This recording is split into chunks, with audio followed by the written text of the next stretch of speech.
So the greatest story I have about discipline is I had $3,000 to my name. The first trade I ever did was an option. I was on the Florida American Stock Exchange, and there was a stock that was right behind me called American Can. And it was a Dow stock, and the stock was trading above 51 and change, I believe, something like that. And I bought an option. I think it was October, and I bought a Feb 50 call. So a call option is that you're hoping that by the time sometime between then and February, that the stock price would go higher, and the call option that I bought at 2 3/4 would be higher than what I purchased it at. The stock started tanking over the next couple weeks and then months, and I think it traded all the way down to $41 a share.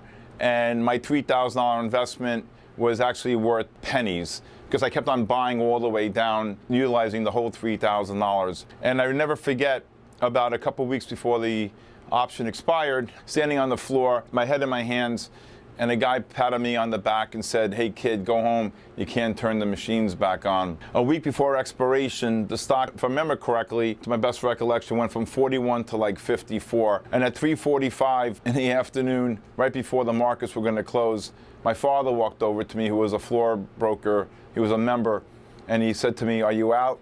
And I said, "I'm out," because the stock was trading higher, and I sold all my options out for a pretty nice profit. He said to me, when I came on the floor of the exchange on Monday, I found a penny faced up. And I said, "Oh, okay." He said, "What did you learn from this?" I said, "Whenever you have a losing trade, you look for a penny faced up."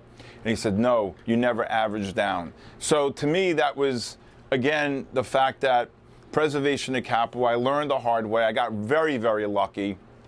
And you basically do not want to average down. When you're wrong, you're out, and you go back in, you can always make it back up again.